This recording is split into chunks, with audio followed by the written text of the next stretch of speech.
They always thought we were harmless. That was their first mistake. For 86 years, Earth had been part of the Galactic Council. We followed their rules, sat quietly in the back rows, clapped when told, and handed over our tech like good little savages. They laughed at our history, snickered at our brutal past, and told us we'd finally civilized ourselves by joining them. What they didn't know was we were holding back. I remember the day everything changed. I was stationed on Echelon Prime, the so-called heart of Council diplomacy.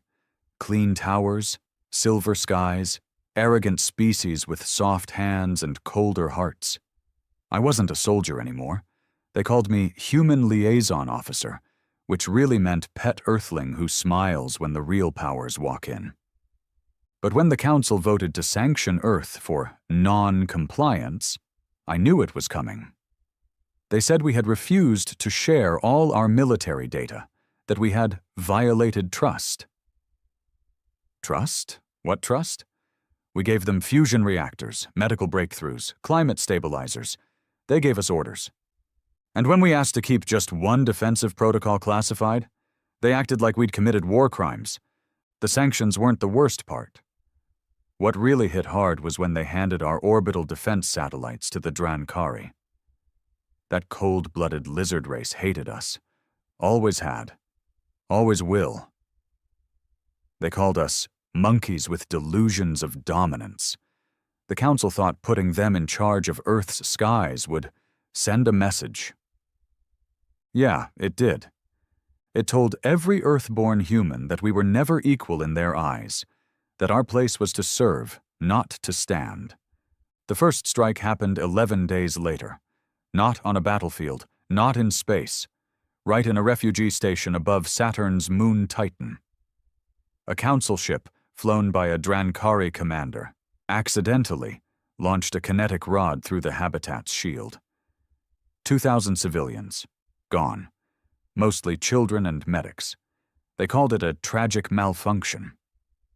I saw the footage. There was no malfunction. The next morning, Earth recalled every single diplomat from Council space. Quietly. No threats, no angry speeches.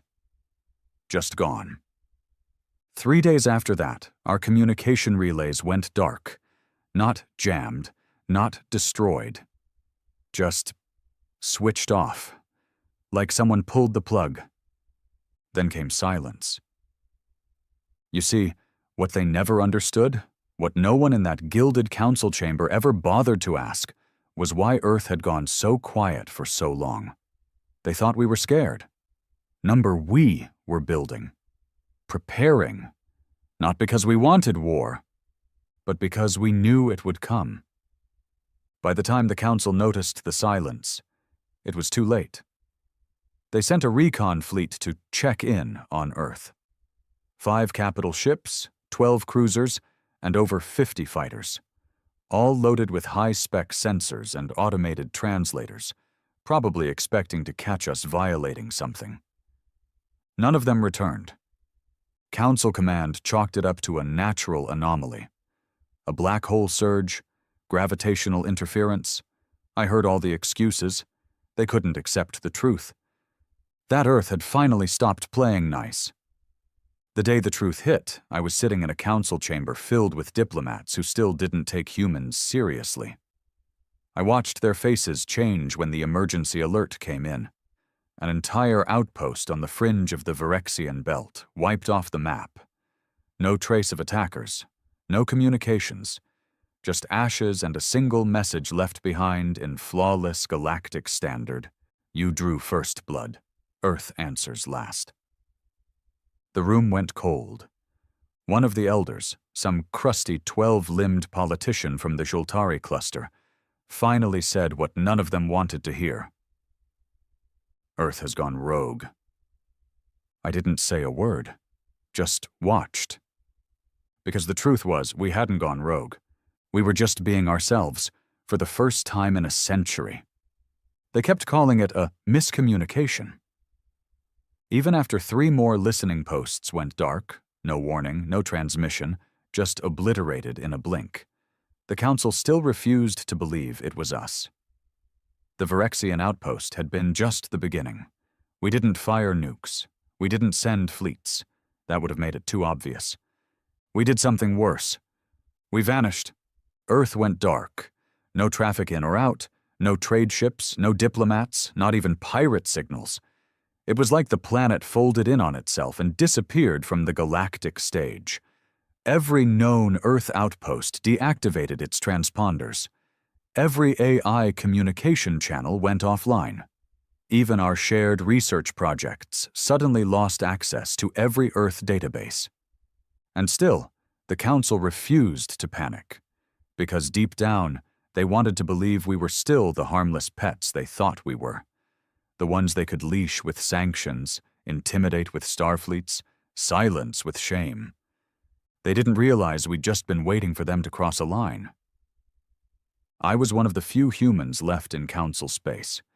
Technically a civilian observer, though by then, even that was a lie.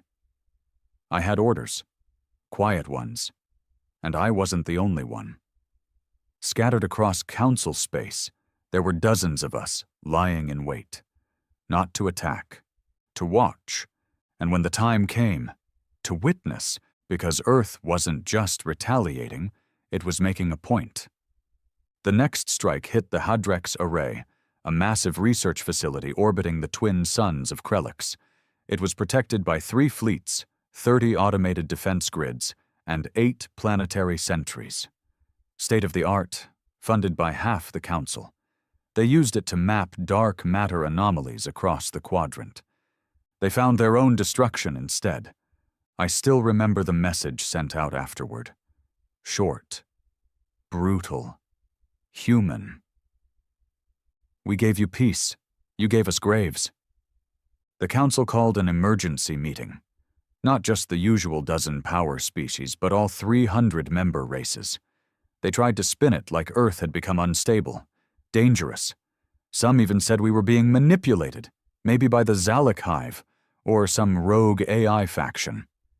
They couldn't accept that humanity, the galaxy's silent partner, was now leading its own war. They needed a scapegoat, and they tried to find one in me. 2 Council guards escorted me from my quarters before sunrise. No warning, no charges, just cold eyes, and the kind of grip that said resistance wouldn't end well. They dragged me to the high chamber, some ceremonial courtroom where they dealt with high-profile threats. I'd been there once before, years ago, during a trade dispute. It had seemed majestic then. Now it just felt hollow. Dozens of species filled the observation decks. No cheers, no outrage, just curiosity and fear. The central figure, Archon Telmar, an amphibious, bloated creature with silver gills and a voice like gurgling oil, spoke first. Human Alexander, you stand here representing your species.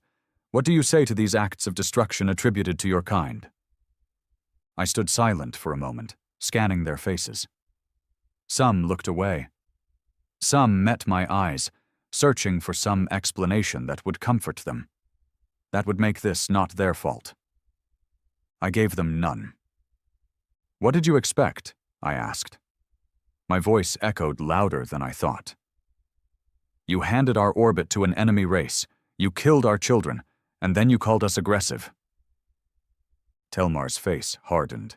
Your world was offered every opportunity to comply with the Council. You rejected unity. No, I snapped. We respected unity. We gave more than anyone. We gave tech you couldn't even understand. We offered medicine that cured your plagues. We held back because we believed in peace. But every time we gave, you took more. And when we said no, once, you responded with death. A silence followed, thick and charged. Another elder, a slim fox-faced diplomat from the Visari, spoke next. Surely you don't expect us to believe Earth would willingly isolate itself and commit acts of war. You still don't get it, I said quietly. You still think we need you. That's when the lights cut, not just in the chamber, across the entire council spire. Power outages in council space were unheard of. Their infrastructure was shielded against every imaginable cause: EMPs, solar flares, quantum disruptors. This wasn't a system failure. This was a message. Red emergency lights flickered on. Sirens screamed through the spire. I could see guards scrambling at the exits, comms flaring to life. Everyone looked confused, except me, because I already knew what it meant. Earth had just tapped into their systems and turned them off. A moment later, a council comms officer burst into the chamber. "We've lost external comms. The planetary net is down. Orbital defenses are unresponsive." Panic. Pure, delicious panic. They called for evacuation protocols, but none of the gates responded. The spire had been locked from the outside.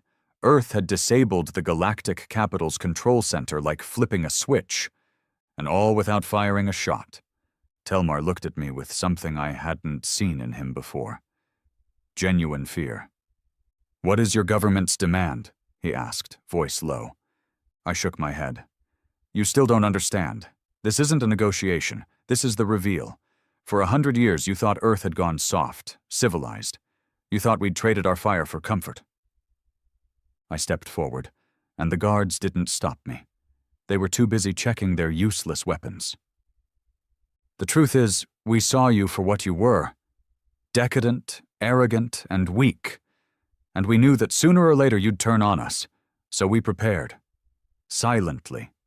Relentlessly. And now?" I smiled. "Now you get to see what we really are." The screen behind me flickered to life.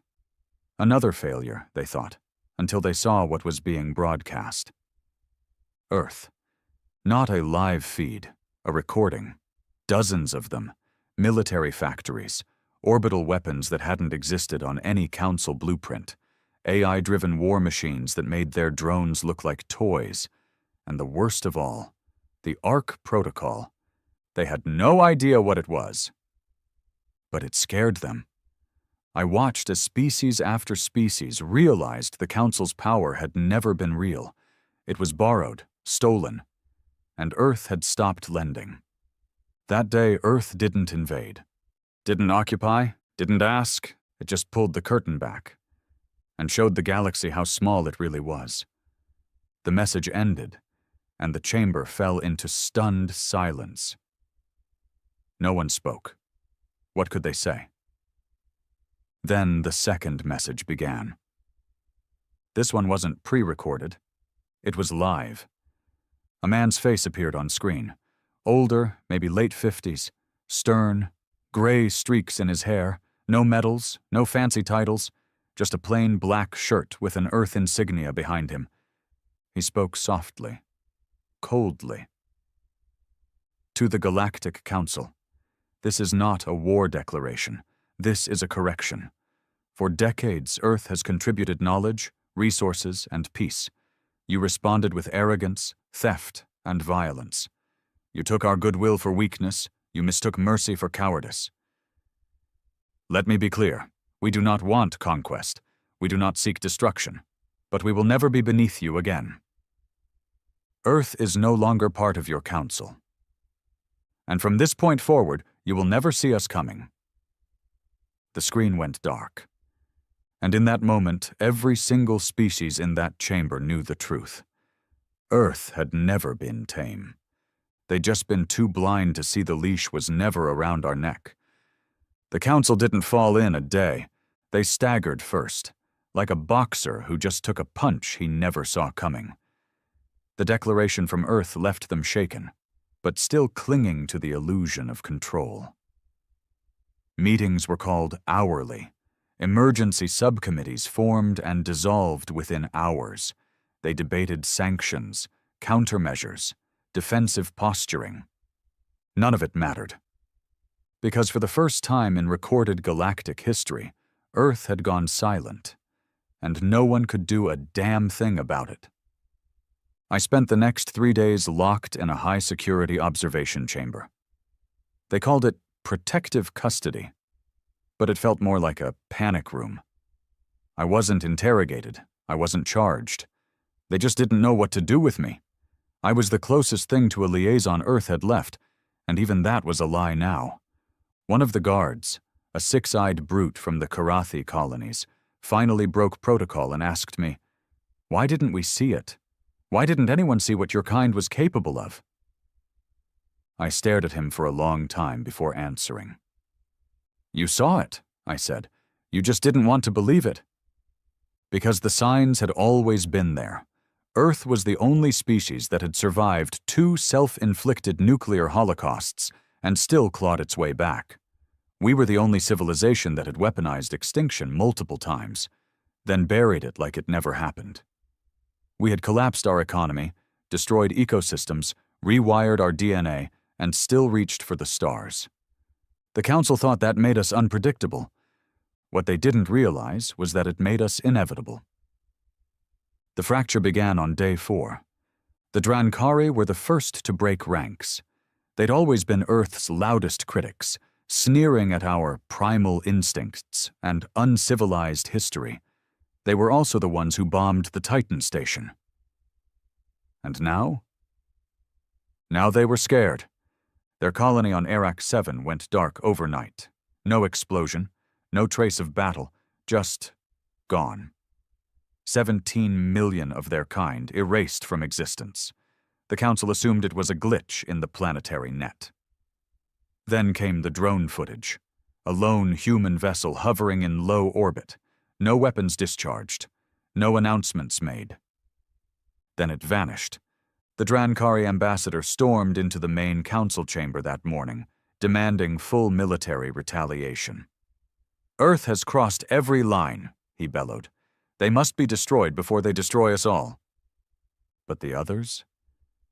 They weren't so sure anymore. The Visari, the Korn, the Lukari Syndicate, all of them had profited from Earth. They'd grown fat on human tech, expanded their fleets with Earth-designed AI, and healed their diseases with Earth-born medicine. They didn't want a war, especially not one they weren't sure they could win.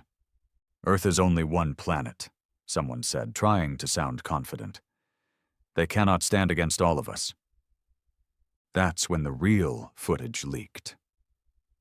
The Ark Protocol. Not some doomsday weapon. Something worse. The Ark Protocol was Earth's exit strategy, not from the Council, but from the galaxy itself.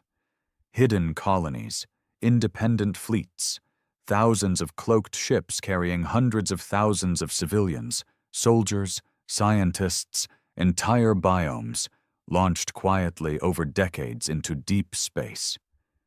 They weren't preparing to fight the galaxy. They were preparing to outlive it. Because Earth had always known this day would come, maybe not exactly like this, but close enough, that eventually someone would test our limits, push too far, break something we couldn't forgive. And when that happened, we wouldn't ask for help. We'd leave the fire burning behind us and just walk away. After the Ark footage spread, everything changed. The smaller species panicked. Trade collapsed. 2 member worlds shut their borders entirely, afraid Earth might already be there. The banking clans froze interstellar credit transfers, afraid of human interference. Half of the outposts near Sol pulled their fleets back, not to fight, but to run. It was a silent confession, really. They knew Earth had been holding back, and now they didn't know what else we were hiding. That's when the Council turned on each other. The Visari accused the Korn of harboring human sympathizers. The Jultari called for preemptive strikes on all Sol-adjacent systems. The Drankari began raiding fringe colonies in self-defense, triggering border skirmishes that hadn't happened in a century. Peace had always been fragile. Earth was just the hammer that broke the glass. I watched it unfold from inside a cold, sterile cell. No windows, just news feeds and council alerts. I didn't speak for days. What could I say? Humanity hadn't started the war. We'd simply stopped pretending we wouldn't finish it. On day 7, someone finally came for me. Not a guard this time, not a council diplomat. A woman, though not human. She looked human enough, except her skin shimmered faintly with embedded data circuits, and her eyes flickered like live feeds. Corin hybrid, half organic, half machine. She didn't introduce herself, just unlocked the door and said, "You're leaving. Now." "Council order?" "Earth's," she said. "They're extracting all remaining assets. You're on the list." I didn't ask how they found me. I didn't ask how they were inside council systems again, because I already knew. She took me through underground access tunnels I never even knew existed. It was chaos above, fights, riots, rumors of an assassination. The spire was collapsing under its own paranoia. We emerged in a hangar bay I'd never seen before. Dark, unregistered, completely off-grid. And sitting inside it was something that didn't belong there. A human stealth frigate, black as oil, silent as death. "Are we the last ones?" I asked her as we approached. She didn't look at me. "Number just the last ones you'll see." As I stepped onto the ship, I paused, turned around. "You think this ends in war?" I asked. She tilted her head, almost like she was listening to something I couldn't hear. Then she smiled. A bitter, broken thing. "It already did," she said. "You just didn't notice because Earth didn't fire the first shot." The ramp sealed behind me. We left orbit in silence. Hours later, the council spire exploded. No warning, no survivors. A containment breach triggered by unknown factors, they said. But the truth? There was no sabotage. They destroyed it themselves. Because after Earth's message, after the system's blackout, after the data leak of the ARC protocol, the Council knew they weren't safe anymore. Not from us, not from each other. The very institution they built, the structure that gave them power, had become a target.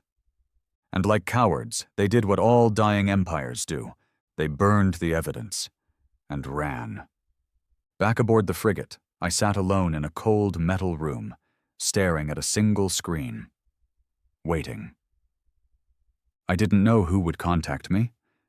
Maybe no one. Maybe this was just the end. But then the screen blinked, and a voice filled the room. Not a face, just a voice. Male. Calm. American accent, I think. Familiar but distant. "You did your job," the voice said. "They saw what we wanted them to see." I nodded. "You think they'll come after us?" A pause. "They'll think about it. Then they'll remember what happened to the Drankari colonies.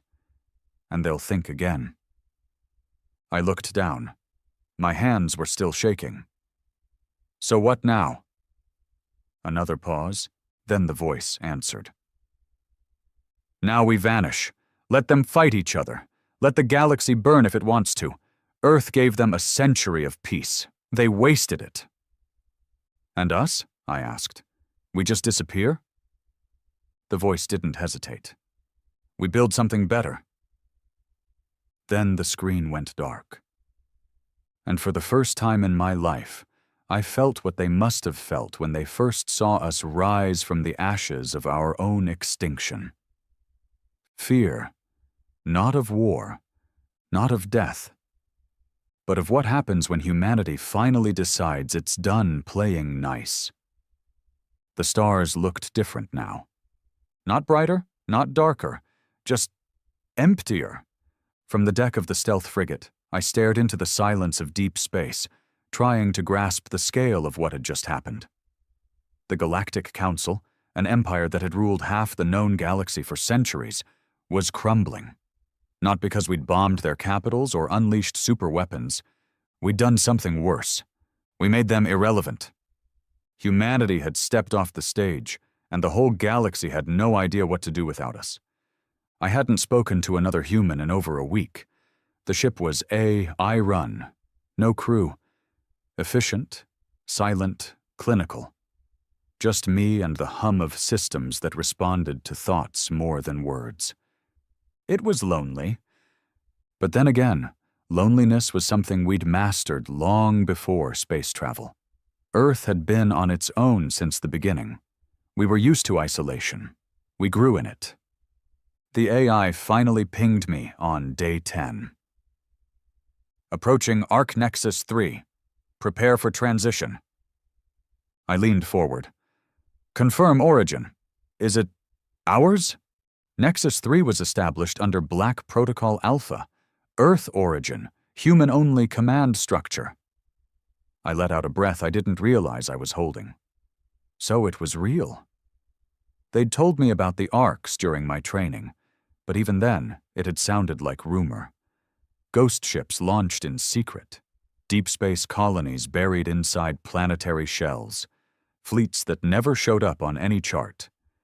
Earth had scattered its survival like seeds in the wind, waiting, watching, ready to grow if things went wrong. And now? Now those seeds were waking up. The ship eased through a cloud of static, past a decoy moon that shielded a gravitational anomaly. Then, without warning, space ripped, not violently, quietly, like a curtain pulled back.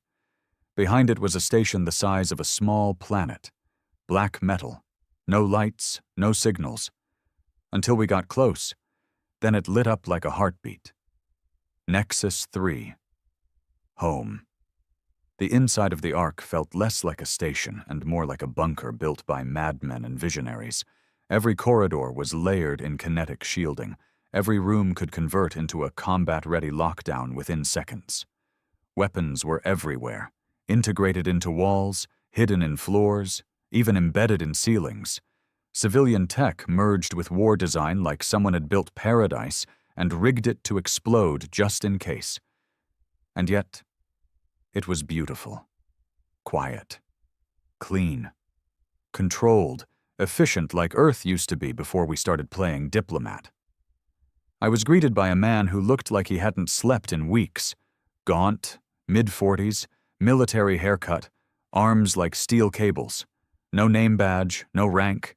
Just nodded at me and said, "You're late." "Ship took the long way," I said. He cracked a smile that never touched his eyes. "Everything takes the long way now. Come on." He led me to a debriefing chamber. Plain, circular, no windows. Inside, there were 6 others, all human, all sharp-eyed, silent, hardened. No one introduced themselves, no handshakes, just mutual recognition. We were survivors. We were weapons, waking up in a galaxy that no longer had any rules. The man, who still never gave his name, stood at the center and activated a 3D holo projection. Dozens of red marks blinked across the galaxy. "Council is done," he said. "Factions are tearing each other apart. The Drankari lost 3 colonies to civil unrest. The Visari executed half their senate after a failed alliance attempt. Trade networks are collapsing, and everyone's looking over their shoulder for us." He smiled. "And they should be." One of the others, older, maybe ex-special forces by the look of him, leaned forward. "You think they'll come at us together? Make a play?" The man shook his head. "They can't. They're too afraid of each other now. Earth was the glue. They took us for granted. Now they're panicking." "What's our move?" I asked. He paused, looked around the room, then said what none of us expected. "We don't move." The silence that followed wasn't confusion. It was tension. Controlled. Waiting. He stepped closer to the holomap and tapped a green icon, a blinking dot deep in unexplored space. "That's Arc Nexus 5. It activated last week. We now have 6 full Arc networks operational, self-sustaining, cloaked, armed, each capable of launching an extinction-level defense." Someone whistled. "So what, we just sit in the dark while the galaxy eats itself?" He looked at them, then at all of us. "We're not hiding. We're letting the galaxy remember what happens when Earth leaves the room, and when they finally crawl back, because they will crawl, we decide the terms. That was the strategy. Let the galaxy rot. Let them feel the absence of humanity. Let them destroy themselves. Then return, not as equals, but as architects. Over the next month, I worked as part of the Nexus Recon team. Our job was observation, nothing more. No engagement, no contact, just listen. And what we heard confirmed everything. The Council remnants were falling apart. The Drankari were killing each other over control of surviving territories. One of their moons declared independence and was immediately glassed by orbiting loyalists. The Visari tried to form a peace coalition, but were betrayed by two of their own species, leading to a planetary coup. Even worse, they still blamed Earth for all of it. Good. Let them. Because the more they blamed us, the more they revealed how much they depended on us. One of our recon drones intercepted a transmission from the Lucari. They'd tried to replicate Earth's AI systems to stabilize their banking clusters. It backfired. The AI triggered a logic collapse in their data centers, wiping out trillions in currency. They begged for Earth's help. No response. And the more silent we stayed, the more desperate they became. By the third month, 3 major species had started openly broadcasting messages into deep space. Earth, we are ready to talk. Humanity, the Council is no more. We seek alliance. We admit our mistakes. We beg your return. It would have been funny if it weren't so pathetic. They never learned. They still thought Earth was just another player. What they didn't understand was that Earth was never playing their game. We'd just been watching. And now? We were building our own. One night I was summoned again by the nameless commander. This time he looked different. Older, somehow. Worn out. He handed me a data slate. New mission, he said. You're going back. I stared at him. Back where? Council space. I blinked. You just said, not as a diplomat, as a reminder. He tapped the slate, a list of coordinates, names, locations of key surviving council figures, leaders, scientists, military chiefs.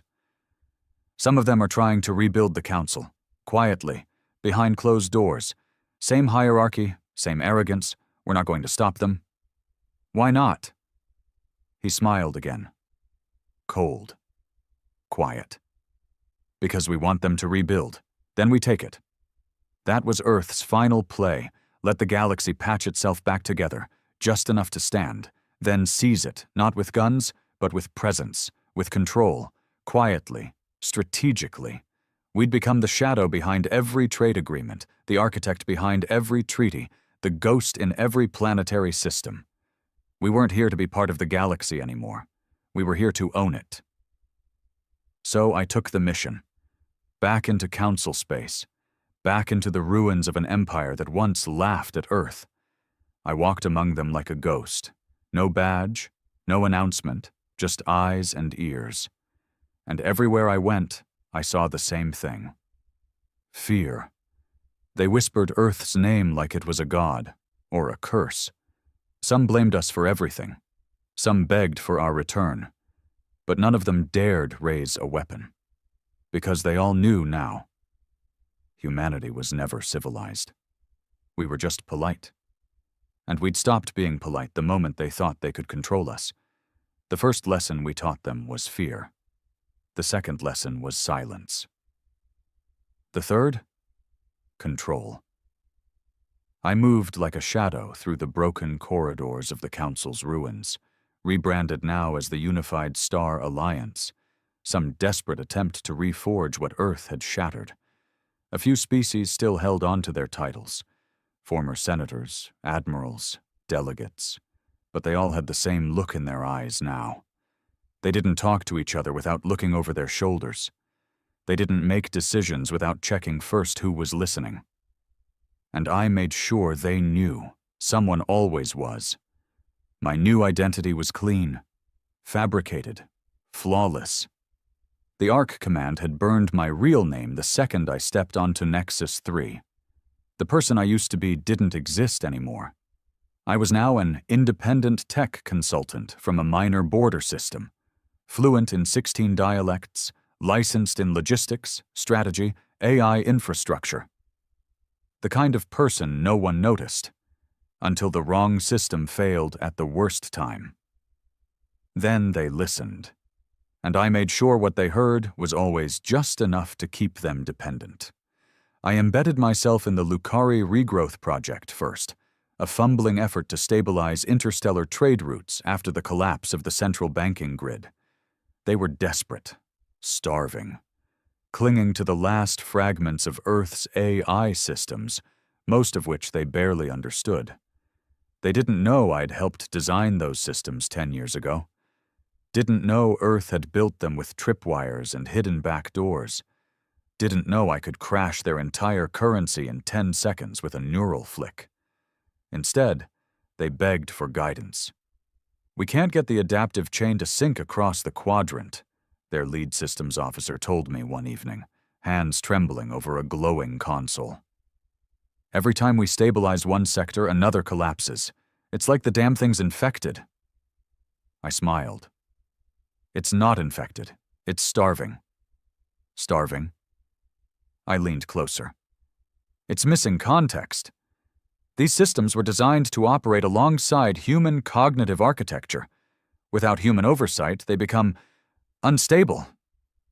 But we can't get Earth back." "You don't need Earth," I lied. "You need people like me." He looked at me like I was salvation itself. And just like that, the noose tightened. Within 2 weeks, I had access to 63% of the Regrowth Project's infrastructure. Every credit transaction, every resource trade, every shipment manifest. I rewrote protocols in the background. Small changes, nothing flashy, the kind you wouldn't notice until it was too late. Every time they fixed a glitch, it created a new one elsewhere.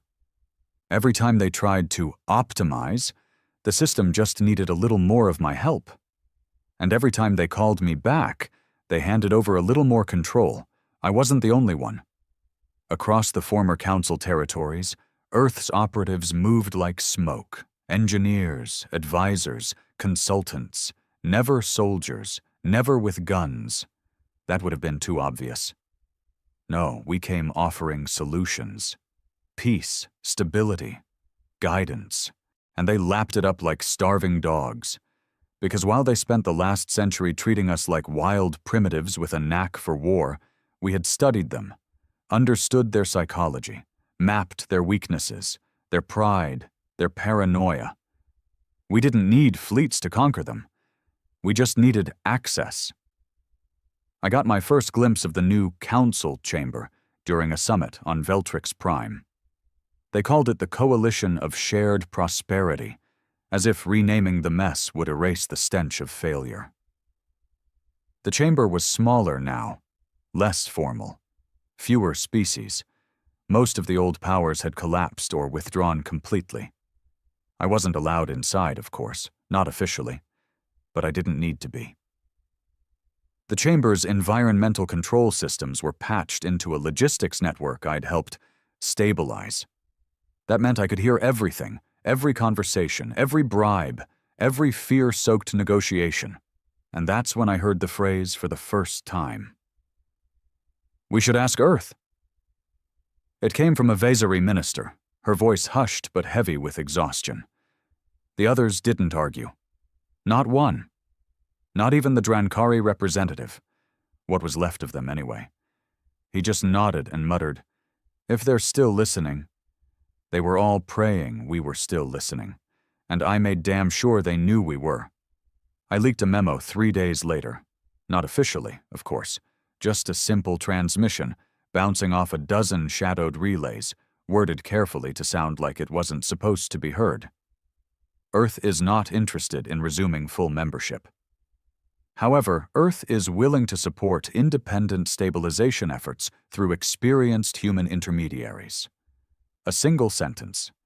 but it changed everything. Suddenly, the requests flooded in. Advisors, mediators, infrastructure analysts, energy grid specialists, not soldiers, not diplomats, operatives. Earth was now the invisible empire, our influence everywhere, our face nowhere. Back on Nexus 3, I reported to the commander in one of the Ark's black rooms. Same gray stare, same unreadable expression. He reviewed my updates without speaking. I could feel his mind parsing data faster than any Council AI ever could. After a while, he spoke. "You see what's happening?" "Yeah," I said. "They're crawling back, one by one. They think they're hiring help. What they're doing is leasing sovereignty." I smirked. "And they won't know they sold it until it's already gone." He leaned forward. "You feel it yet?" "Feel what?" He tapped his chest. "The change." I didn't answer right away, but I did feel it. At first, this mission had been about revenge, about making them pay for Titan, for the children, for the lies, for the sanctions, for the way they made humanity grovel while stealing everything we gave them. But now? Now it was something more. This wasn't just punishment. This was evolution. Earth had stopped trying to fit into the galaxy's mold. Now we were reshaping the mold to fit us. Over the next year, Earth redefined galactic order, without a single official declaration, without a single fleet movement. We controlled trade routes by maintaining them. We monitored communications by repairing old satellites. We ran security by improving defense grids. And the galaxy let us.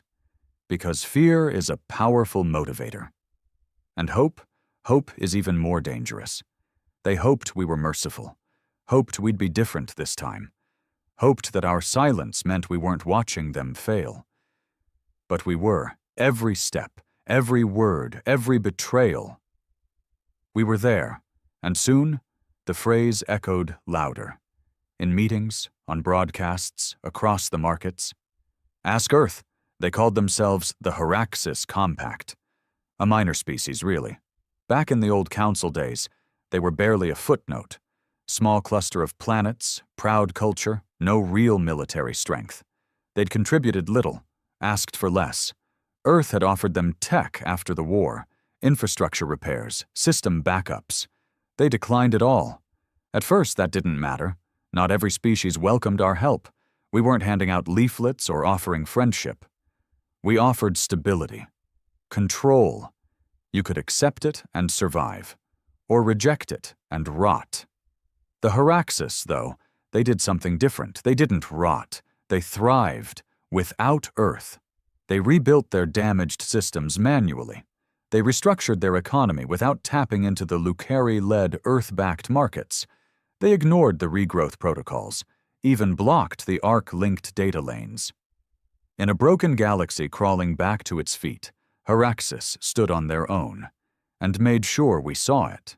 That made them dangerous, not because they were strong, but because they were proof that it was possible to say no to Earth, and live. That kind of defiance was contagious, and we couldn't allow contagion. I was sent in undercover, not with weapons, not with soldiers, with a smile, as usual. My new identity was diplomatic this time. A trade envoy from the Reconstruction Coalition, some fake initiative backed by council remnants who didn't exist anymore. I arrived with data packs full of helpful tech, shiny logistics offers, and the kind of slow-drip blackmail Earth specialized in. They welcomed me politely, took my gifts, even offered me dinner. But they never looked me in the eyes, and they never used a single piece of our technology, not even to scan it. Their prime executive, a tall, four-armed woman named Thalix, met me in a chamber that smelled like citrus and metal. No guards, no aides, just us. She looked calm. I was not. "You've seen what the galaxy has become," I said. "Chaos, piracy, famine. Earth is offering structure, a seat at the new table." "We're building our own table," she said without blinking. It won't last. The galaxy is too fractured, and Earth intends to keep it that way. That caught me off guard. Not because it wasn't true, but because no one had said it out loud before. She leaned forward. You didn't come to offer trade. You came to test how much we'd kneel. I stayed quiet. Then she delivered the real blow.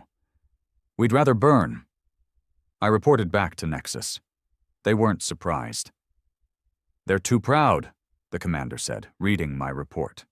Too small to threaten us, too visible to ignore. What's the move? I asked. He didn't answer right away, just turned toward the massive star map on the wall. Dots pulsed across it, Earth's influence, bleeding outward like veins. He tapped the Heraxis cluster. 4 planets, 12 moons, one singular act of defiance. Make them irrelevant. How? No violence. Not yet. Just isolation. Cut them off. Quietly, financially, digitally, politically. Every species that trades with them, flagged. Every relay they connect to, jammed. Every system they access, glitched. Turn them into ghosts. Exactly. He turned back to me. And if they still won't kneel after that? I knew what he meant, and I didn't argue. The purge began within a week. First, the Lucari blocked trade with Heraxis, not because they wanted to, but because their economic systems were now so intertwined with Earth's that they couldn't risk defiance. Then came the blackouts. Every outer Heraxis colony lost access to navigation relays. Transport ships failed mid-jump. Supply stations went dark.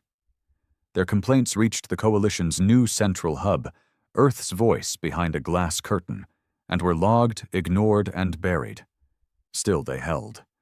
They rerouted manually, mined their own resources, resorted to analog systems that hadn't been used in decades. And when their prime executive released a galaxy-wide message calling Earth the Shadow Empire, it went viral. People listened, not just the broken ones, not just fringe rebels and pirate colonies. Even some Coalition loyalists started asking questions. Is Earth taking over? Are we still free? Are we trading survival for slavery? It was happening. Doubt, the one thing Earth couldn't allow, so we stopped being silent. The second phase was subtle. We exposed corruption on Heraxis's moons. False, but believable. Faked videos, artificial messages from whistleblowers, edited documents showing money laundering and slave labor. We leaked it anonymously. Let the galaxy chew on it. Heraxis denied everything, called it manufactured. But no one listened anymore. Truth didn't matter. Perception did. One by one their alliances cracked. Trade collapsed. Imports slowed. Internal riots began. And Earth watched. But they didn't collapse. They didn't come begging. Instead, they turned inward, retreated from interstellar politics, went dark voluntarily, canceled all diplomatic channels. They became their own fortress.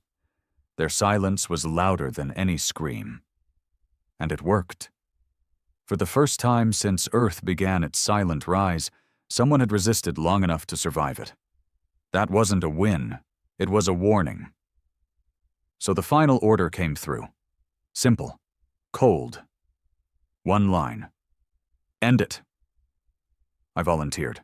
I had to. I'd been there since the beginning. I saw their eyes, their pride, their hope. And I knew if we let them stand, more would follow. More would question Earth. And Earth wasn't in the business of being questioned. I arrived in the middle of a solar eclipse. Fitting, in a poetic way. A shadow overtaking the light. The Heraxis Prime Chamber was empty, abandoned hours before I landed. They knew. They were waiting. I found Prime Executive Thalix on the observation deck of their capital's tower. Same calm eyes, same voice. You're not here to negotiate? No. You're not here to kill me either? No. She turned back to the view. You're here to erase us. She wasn't afraid, not even bitter, just tired.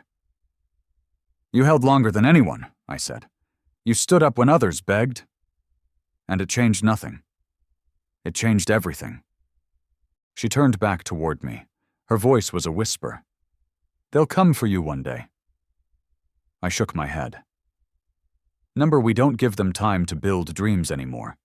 We didn't drop a bomb, didn't fire a missile. We buried them in silence. Within 48 hours, every Heraxis system was flagged as a quarantine zone. Every frequency was jammed, every jump route rerouted. Their names were wiped from trade logs, navigation charts, cultural archives. It was as if they'd never existed. Even their memory was deleted, digitally, socially, economically. And Earth moved on, like we always do. But something changed in me. I didn't report back for 2 weeks. Spent the time in silence aboard a dark ship, floating just beyond the Heraxis border. Watching. I thought I'd feel satisfaction, but all I felt was a question I couldn't answer. At what point do we become the thing we destroyed? Then a transmission came through. Unofficial. Unregistered. From a Heraxis satellite that should have been offline. It was just a voice. Thalix's voice. To whoever is listening, we are still here. We are still standing. We don't need you to remember us. We just need you to know Earth can be defied. The signal cut, but the message had already spread. It was intercepted, echoed, reposted in the darknets, pirated onto forgotten colonies, carved into spaceport walls. Not a call to arms, just a reminder. Earth wasn't a god. Earth could be resisted. And that was the beginning of our first real threat. Not from Heraxis, but from the idea they left behind. It started with a whisper. On a backwater station near the Cradle dust rings, a bartender handed a drink to a freight runner and said, "They say the Heraxis are still alive." The freight runner laughed. "They're ghosts, man. Earth wiped them." The bartender didn't argue, just slid another glass across the bar. By morning, a message had been carved into the bathroom wall. Earth can be defied. 2 days later, that same message appeared in a hidden data stream buried beneath the Coalition's secure comm network. Just 6 words, scrolling endlessly. No signature, no location, but everyone knew where it came from. Heraxis, or what was left of it. The phrase spread like radiation, appearing in trade logs, in cargo crates, in corrupted security feeds, graffiti on bulkhead doors, inscribed into ammo shipments. Not loud, not violent, just everywhere. No one said it out loud, not in public, but they all read it. They all knew. Earth had made one mistake. It silenced a people, and in doing so, made them eternal. At Nexus 3, they called it a glitch. At Nexus 5, they labeled it a psychological blip. But at Nexus 1, the Arc Core, Command didn't speak at all. They just listened. And they watched. By month 2, 6 minor colonies that had requested Earth-backed support quietly pulled their applications. No official reason, no press releases, just withdrawals. By month 3, 2 of Earth's front companies were attacked. Small-scale cyber strikes. Nothing critical, but they left messages behind. You are not invisible. This is not your galaxy. We remember. The names attached to the attacks were aliases, but the code, it was Heraxis-made. Somehow, in the middle of total isolation, they'd found a way to talk to the galaxy. And worse, the galaxy was starting to talk back. I was pulled into Arc Command again. Same cold room, same lights. But the commander wasn't alone this time. There were 5 others, men and women I hadn't seen before, clean-cut, focused, the kind of people who didn't blink unless told to. "We're initiating Phase Omega," the commander said. "Containment isn't enough. Influence isn't enough." "What's the mission?" I asked. He turned the holomap toward me. Red flares blinked across it, colonies with increased Heraxis sympathies, trade routes now considered unstable, Stations with increased pirate activity, political dissent, or sudden technological independence. These systems aren't rejecting us because they hate us, he said. They're rejecting us because for the first time, they think it's possible. And it is, one of the others muttered. Everyone turned toward him. He didn't flinch. We didn't kill Heraxis, he said. We buried their systems, their satellites, their cities. But we didn't erase them. They're still alive. Somewhere. Broadcasting through ghost channels, feeding information to the outer colonies. And Earth doesn't tolerate infection, I said. The commander nodded. You're going back into council space. Quiet. No credentials, no backup. Find the leak, find the voice, and silence it. I looked at the map again. So many red dots. Too many. It won't be one voice, I said quietly. It's an echo now. Then kill the echo. My infiltration began on Lunara 9, a mining colony orbiting a gas giant in the outskirts of the old Visari Empire. Heraxis sympathies were rumored, but no direct connection had been confirmed. Until I arrived. It wasn't banners or riots. That's not how rebellion works when you're living under Earth's shadow. It was eyes. The way people looked at me when I said I was from the Reconstruction Coalition. Polite? Still. But cold. Then I saw it. Scratched into the underside of a fuel pipe in the service dock. We remember Titan. That was the first time in years I felt something break inside me. The Titan massacre. 2,000 civilians, bombed by council ships under Drankari command, Earth's children, Earth's medics. They'd died silently. And Earth had waited, built, burned the galaxy down for it. But someone else, someone forgotten, had carried that name too. Titan hadn't been erased. It had been remembered, not by Earth, but by Heraxis. The rebel cell on Lunara 9 was small, careful. They didn't organize openly, didn't march or protest. They printed books, actual books, pages, ink, untraceable. One of them made its way into my hands from a cargo runner who thought I was one of them. Just a slim volume. No author.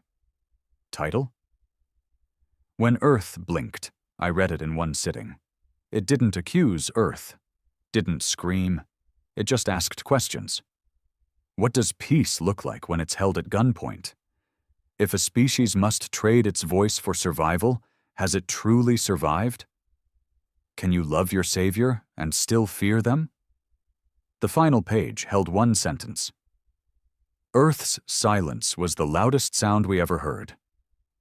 I stared at that line for hours. Then I burned the book. Not because I wanted to, but because I understood its power. Words were becoming weapons, and Earth was bleeding from 1,000 paper cuts. Command wanted names, locations, maps of resistance movements. They sent me deeper. Krell Station, Durath Prime, Sundive Belt. Everywhere I went, the same message echoed. We are not enemies, but we are not yours. And with every echo, Earth's grip loosened. Not all at once, not in flames, but in quiet withdrawals. In sectors that didn't respond fast enough. In council advisors who went dark. In ARC operatives who suddenly vanished. It wasn't collapse, it was erosion, and no one was stopping it, not even me. Because something had started to change in me. I used to believe in Earth's dominance. In the logic behind our vengeance, our silence, our cold control. But now I'd seen what Earth had overlooked. The fire Earth feared was never rebellion. It was memory. We'd erased the Heraxis planets, but not the truth. Eventually I found them, or maybe they found me. It was on Vossar's grave, a rogue asteroid colony outside legal space. I followed a signal. Ghost-coded, bouncing off a dozen abandoned relays. I expected a hideout. What I found was a sanctuary. No weapons, no guards, just people. Dozens, maybe hundreds. Engineers, teachers, refugees, some ex-council, some ex-coalition. One of them was Haraxis, old, scarred, one arm gone, face weathered. He looked at me the moment I entered and said, "You're here to kill the story." I didn't answer. He poured me a drink, sat beside me. "You were there, weren't you? At the council spire, when Earth pulled the plug?" I nodded. "And you still think this path leads to peace?" I didn't know anymore. He leaned back, closed his eyes. "Do you know what Haraxis feared the most?" "What?" "That one day we'd win." That stopped me cold. Win what? This war of silence, the control, the power, that we'd become like Earth, that we'd forget why we resisted. "And did you?" He opened his eyes. "Number but Earth did." That night I sent a message to Nexus, just 5 words. "We may have gone too far." No reply came. None ever would. Because Earth doesn't apologize. Earth doesn't ask. Earth decides. But for the first time, Earth wasn't the only one deciding. The whispers had grown too loud. Too many people had started remembering. And once a memory awakens, you can't kill it. The message reached ARC Command at 0400 hours. Not a coded transmission. Not a tactical ping. Just a public broadcast, wide spectrum, blasted across every known system. Pirate, civilian, military. From Sol to the dark edges of the dead Council Rim. It was her voice again. Thalix, the ghost of Haraxis. "We are not soldiers. We are not rulers. We are not conquerors. We are the memory you tried to bury. And we are still here." There was no threat in the message. No demand, no rally cry, just those last 4 words. Still here. Still. Present. And for the first time since the arcs activated, Earth couldn't silence it. Because the message wasn't coming from a planet or a station. It was coming from the relay graves, the ancient pre-council communications lattice buried in abandoned systems, forgotten for centuries. They were unmonitored, untraceable. And suddenly, everyone was listening. Within 24 hours, over 80 fringe systems joined the call. Some openly, some just by repeating the message. "We are still here." It echoed across trade routes, slipped into navigation software, appeared on cargo scans, haunted secure channels. And Earth? Earth hesitated. Not because we were afraid of war, but because this wasn't war. This was remembrance, and we'd built no weapon to fight that. I was ordered back to Nexus 1. Not summoned, ordered. That hadn't happened since Titan. The commander met me in the Hall of Thought, where long-term policy was drafted, where ARC architects designed the future of control. Only he wasn't alone. There were others. People I didn't recognize. Younger, colder, new blood strategists, grown in the silence, raised in the shadow of victory. They'd never lived in the age when Earth was humble, never learned the value of restraint. The commander didn't greet me, just spoke. "They've hijacked the narrative." I didn't answer. "There's sentiment now, across at least 63 colonies, people saying Earth's occupation is unnecessary, oppressive." "It is," I said. That got their attention. A few stiffened. One glared. The commander only watched me. "What do you recommend?" he asked, voice flat. "Pull back," I said. "Let the message burn itself out. Don't fuel it. Don't fight it. Time is our best weapon." A pause. Then one of the younger strategists stepped forward. "And if it doesn't die?" I looked her dead in the eye. "Then maybe it's time we ask why it's alive at all." The room fell quiet. Because I'd said what none of them wanted to face. The truth was, we hadn't created peace. We'd created obedience, and obedience has an expiration date, especially when built on silence. Earth didn't respond publicly. That wasn't our way. But quietly? We doubled down. New restrictions hit fringe systems, code-based sanctions, licensing penalties, AI recalibrations that coincidentally disrupted commerce. It wasn't overt, but it was felt. Earth was tightening the leash again, and the leash bit back. 3 days later, Veltrix Port Authority, once a loyal trade ally, declared neutrality. They severed all reconstruction contracts, kicked out Earth-appointed advisors. They didn't ask for war. They just said they wanted to breathe again. That same day, a Council-era colony, Juno's Gate, replaced their Earth-licensed AI with a Heraxis-built OpenNet. Less efficient, less stable, but free. The effect was immediate. Others followed. Whispers became statements. "We're not anti-Earth. We're just not yours. We'll take our chances with chaos over controlled peace. We've had enough of silence." It was happening. Not all at once. Not explosively, but like cracks in a glacier, and behind each crack, a flood waited. Back at Nexus, the tension grew. One strategist proposed a surgical campaign, wipe out known resistance hubs, then blame it on pirate factions. Noise, they called it. Whiteout warfare. Another suggested digital isolation. Shut down the entire relay system for a week, blame solar interference, sweep the comms clean. The commander said nothing, just stared at the data feeds, watching the defiance grow. Then, one evening, he summoned me alone. No audience, no cameras, no rank, just two men who had seen too much. He poured a drink, real whiskey, not synthetica, offered me a glass. "I saw what you saw," he said. I said nothing. "We built a new order," he went on. "And for a while, it worked, but it wasn't peace, was it?" I drank. "No," I said. "It was fear." He nodded slowly. "And we told ourselves that was enough." "It never is." He exhaled hard. "I want out." That stopped me. "Your command." "Not anymore. I gave them my resignation yesterday." "They won't accept it?" I didn't ask. He finished his drink, then looked me in the eye. "I think we made a mistake." I nodded once, and for the first time since the council fell, I saw doubt in Earth's most unshakable man. The next morning he was dead, airlock breach, logged as a systems malfunction. But we both knew better. Someone had accepted his resignation after all. That was the turning point for me. Not Thalix's broadcast, not the message, not even the whisper of rebellion. It was that silent purge, that reminder, that Earth, my Earth, was now a machine that eats its own.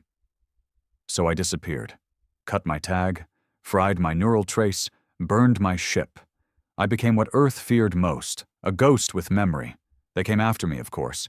Black Flag retrieval teams, whisper agents. But Earth trained me better than anyone, and now I used their own systems against them. I moved from station to station, planet to moon.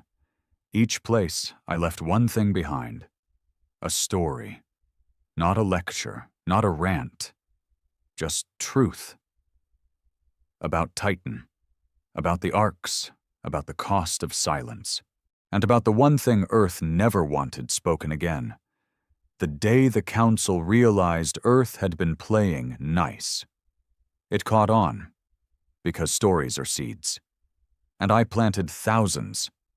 1 year later, I watched from the outer rings of the Kryden swarm as the Coalition voted to dissolve Earth's central oversight. Not because they hated Earth, but because they were tired of being afraid. They weren't defiant, just done. And in that moment, Earth was finally faced with the one truth we'd ignored for 100 years. You can't rule memory. You can silence voices. You can erase names. But you can't kill the moment people start asking questions. The arcs are still out there, hundreds of them. Watching, waiting, planning. And maybe one day they'll rise again. Try to rebuild the Shadow Empire. Maybe they'll learn. Or maybe they won't. But as for me, I keep moving. Because I know Earth better than anyone. I know its pride, its power, its darkness. But I also remember the part it buried, the human part, the messy, beautiful, defiant soul of Earth that once looked up at the stars, not to conquer, but to belong. Maybe we'll find that again. Maybe not. But I'll keep telling the story, because the day Earth stopped playing nice was the day the galaxy learned that silence is not peace, and peace, real peace, can only exist when no one is afraid to speak.